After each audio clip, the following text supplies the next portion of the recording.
तो दोस्तों, क्या केएल राहुल और मोहम्मद सिराज की जगह भारतीय टीम में नहीं बन रही है? और क्या इन दोनों ने ही भारत को न्यूजीलैंड के साथ पहला टेस्ट मैच 8 विकेटों से हराया है?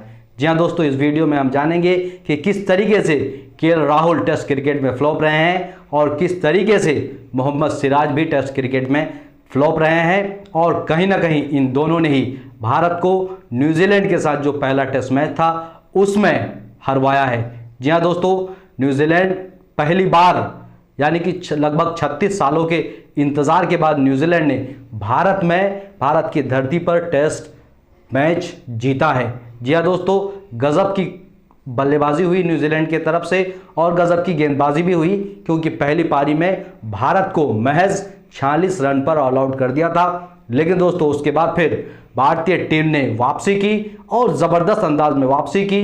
खास करके भारत के जो टॉप ऑर्डर के बैट्समैन थे, चाहे कप्तान रोहित शर्मा हो, चाहे ऋषभ पंत हो या फिर सरफराज खान, इन दोनों ने भारत को लगभग इस मैच में वापसी करवा ही दी थी। लेकिन दोस्तों, जैसे ही सरफराज खान और ऋषभ पंत लगभग 400 के स्कोर पर आउट होते हैं, उसके बाद जिम्मेदारी थी सबसे बड़ी केएल राहुल के ऊपर, क्योंकि वही एकमात्र जो बैट्समैन हैं वो बचे थे जो भारत की पारी को और भारत की लीड को 200 के पार पहुंचा सकते थे।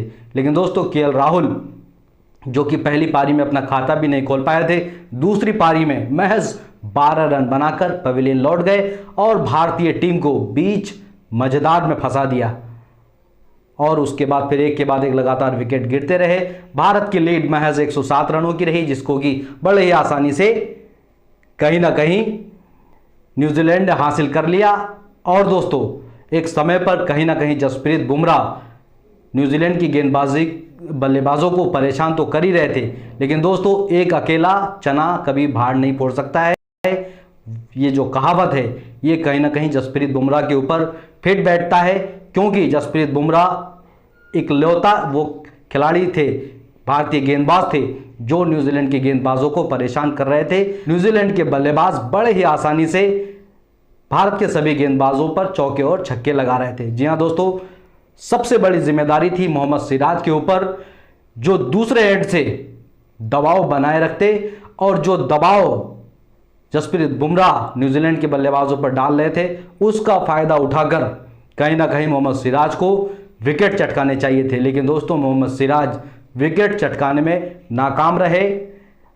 दूसरी पारी में उन्होंने एक भी विकेट नहीं लिया और पहली पारी में भी सिर्फ 2 ही विकेट वो चटका पाए थे।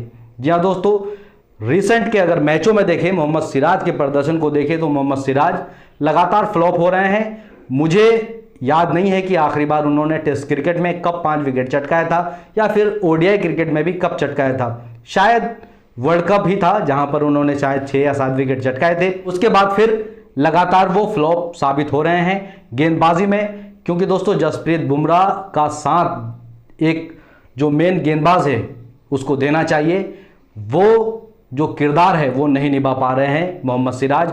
और दोस्तों, टेस्ट क्रिकेट में जो दूसरे गेंदबाज हैं, जो दूसरे तेज गेंदबाज हैं, वो इंतज़ार कर रहे हैं कि भाई हमारी बारी कब आएगी। हालांकि वो अच्छा प्रदर्शन भी कर रहे हैं। हमने देखा था किस तरीके से आकाशदीप को जब मौका मिला तो आकाशदीप ने ज़बरदस्त गेंदबाजी की, चाहे इंग्लैंड के खिलाफ हो, चाहे बांग्लादेश के खिलाफ हो, साउथ अफ्रीका के खिलाफ हो, आकाशदीप ने अच्छा प्रदर्शन किया। और घरेलू क्रिकेट में लगातार यश दयाल भी अच्छा प्रदर्शन कर रहे हैं। तो कहीं ना कहीं सिराज को बिठाकर यश दयाल को खिलाना चाहिए, क्योंकि लगातार सिराज फ्लॉप साबित हो रहे हैं। और दोस्तों, दूसरे खिलाड़ी हैं वो केएल राहुल हैं, जो कि लगातार फ्लॉप हो रहे हैं। आखिरी बार उन्होंने साउथ अफ्रीका के खिलाफ टेस्ट क्रिकेट में सेंचुरी लगाई थी और अभी बांग्लादेश के खिलाफ भी वो लगातार फ्लॉप साबित हुए। आखिरी मैच को अगर छोड़ दें तो शुरुआती 2 मैचों में केएल राहुल बुरी तरीके से फ्लॉप साबित हुए थे और इस मैच में तो उन्होंने हराया ही था। लेकिन कहीं ना कहीं अगर बैटिंग आंकड़े को देखा जाए, केएल राहुल के टेस्ट क्रिकेट में 50 से ज़्यादा मैच खेल चुके हैं, 90 से ज़्यादा पारियां खेल चुके हैं, लेकिन जो औसत है वो 34 का है। केएल राहुल का जो औसत T20 का है वो 37 का है, लेकिन टेस्ट में उनका औसत 34 का है। जडेजा का भी औसत 36 का है। तो कहीं ना कहीं एक प्योर बैट्समैन जो कि सिर्फ और सिर्फ बल्लेबाजी के लिए ही खेलता है, उसका औसत 50 पारियों के बाद भी अगर 34 का है तो ये बहुत ही साधारण आंकड़े हैं। इन आंकड़ों के साथ फिलहाल जो टीम है भारत की, इसमें जगह नहीं बनती है, क्योंकि एक से एक टैलेंट है जो इंतज़ार कर रहे हैं अपनी बारी का, और जिनको मौका मिल रहा है वो लगातार अच्छा प्रदर्शन खेल रहे हैं। उनका जो विकेट कीपिंग का स्थान था उसको ऋषभ पंत ने तो पहले ही छीन लिया है, लगातार अच्छा खेल रहे हैं।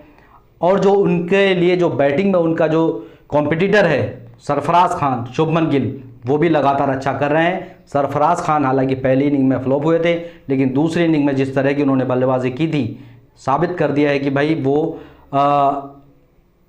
लंबे समय तक भारतीय टीम में खेलने वाले हैं। और घरेलू क्रिकेट में भी कई खिलाड़ी हैं जो अपनी बारी का इंतज़ार कर रहे हैं। अभिमन्यु ईश्वरन लगातार घरेलू क्रिकेट में शतक, दोहरा शतक लगा रहे हैं। चाहे वो साई सुदर्शन है, वो भी लगातार अच्छी बल्लेबाजी कर रहे हैं। तो कहीं ना कहीं आंकड़ों के लिहाज से, मौजूदा प्रदर्शन के लिहाज से केएल राहुल की जगह भारतीय टेस्ट टीम में तो बिल्कुल भी नहीं बनती है। और अगर वो टेस्ट लगातार खेलना चाहते हैं तो कहीं ना कहीं केएल राहुल को घरेलू क्रिकेट खेलना पड़ेगा, वहाँ पर खुद को साबित करना पड़ेगा। जैसा भी पहले ये कह चुके हैं कि घरेलू क्रिकेट ही भारतीय टीम में सिलेक्शन का आधार है, और सरफराज खान भी घरेलू क्रिकेट खेलकर वहाँ पे अच्छा प्रदर्शन कर भारतीय टीम में जगह बनाने में कामयाब हो पाए हैं। और जब उनको भारतीय टीम में जगह मिली है तो उन्होंने तो खुद को साबित कर दिया है। तो ऐसे में अगले मैच में जब शुभमन गिल शायद वापसी करेंगे तो हो सकता है कि केएल राहुल को बाहर बैठना पड़े। तो दोस्तों, इस पर आप क्या सोचते हैं कमेंट करके ज़रूर बताएं। इस वीडियो को यूट्यूब पर देख रहे हैं तो चैनल को सब्सक्राइब ज़रूर कर लें।